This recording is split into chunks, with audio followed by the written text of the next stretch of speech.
Some disclaimers before we begin. 1. There may be some background noise, and 2. This is being recorded live, so expect some mistakes. Chapter 7.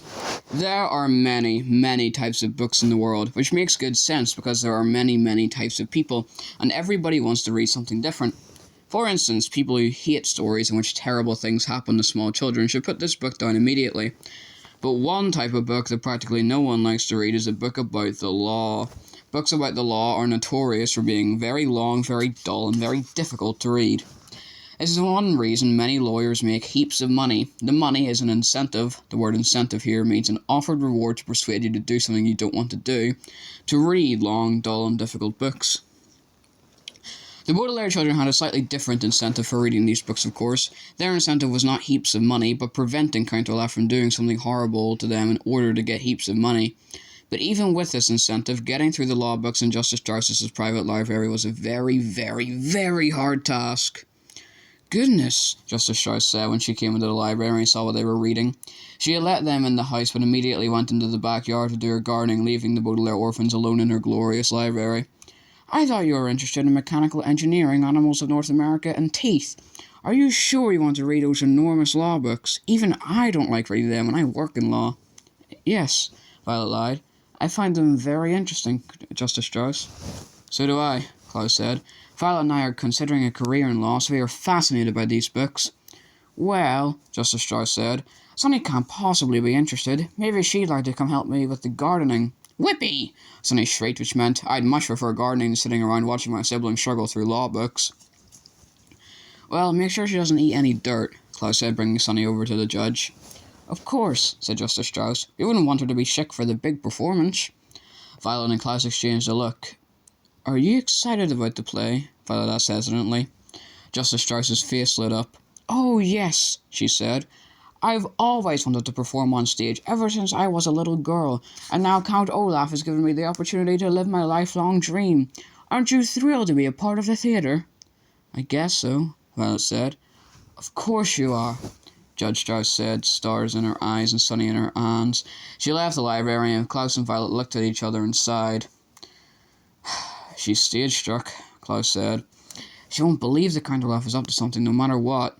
"She wouldn't help us anyway," Violet pointed out glumly. "She's a judge, and she'd just start babbling about in loco parentis like Mr. Poe."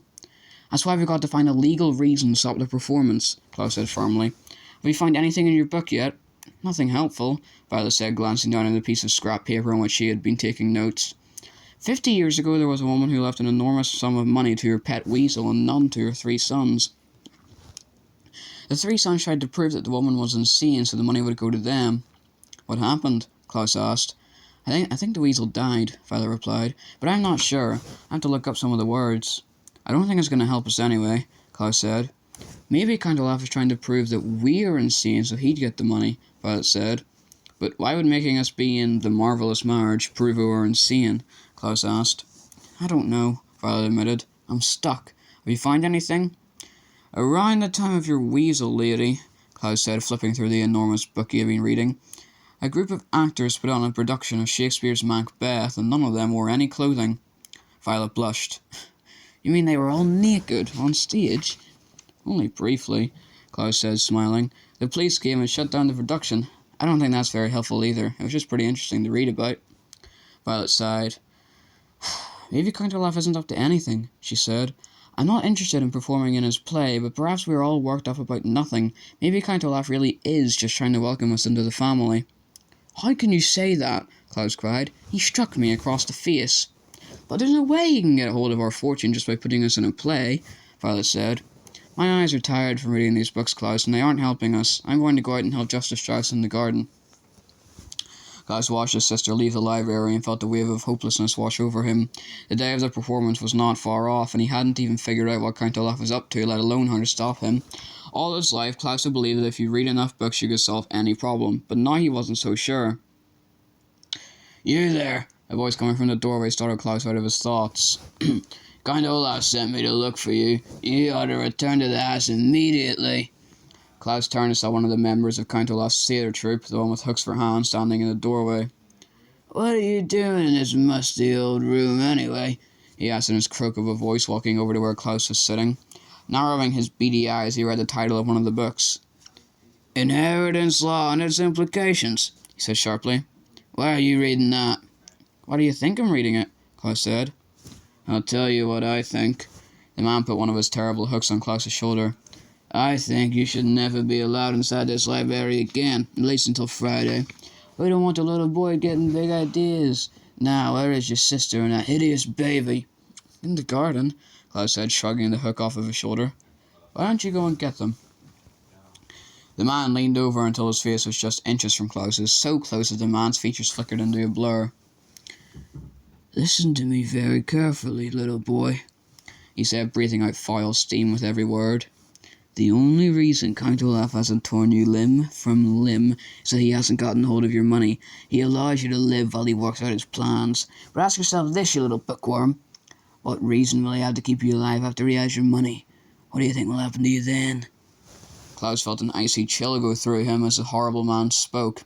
He had never been so terrified in all his life. He found that his arms and legs were shaking uncontrollably as if he were having some sort of fit. His mouth was making strange sounds, like Sonny always did as he struggled to find something to say. Klaus heard himself choke out. When the time comes, the hook-handed man said smoothly, ignoring Klaus's noises. I believe Count Olaf might leave you to me, so if I were you, I'd start acting a little nicer. The man stood up again and put both his hooks in front of Klaus's face, letting the light from the reading lamps reflect off the wicked-looking devices. Now, if you will excuse me, I have to fetch your poor orphan siblings. Klaus felt his body go limp as the hook-handed man left the room, and he wanted to sit there for a moment and catch his breath, but his mind wouldn't let him. This was his last moment in the library, and perhaps his last opportunity to foil Count Olaf's plan. But what to do? Hearing the faint sounds of the hook-handed man talking to Justice Strauss in the garden, Klaus looked frantically around the library for something that could be helpful. Then, just as he heard the man's footsteps heading back his way, Klaus spied one book and quickly grabbed it. He untucked his shirt and put the book inside, hastily retucking it just as the hook-handed man re-entered the library, escorting Violet and carrying Sonny, who was trying without success to bite the man's hooks. I'm ready to go, Klaus said quickly, and walked out the door before the man could get a good look at him. He walked quickly ahead of his siblings, hoping that nobody would notice the book-shaped lump in his shirt. Maybe, just maybe, the book Klaus was smuggling could save their lives.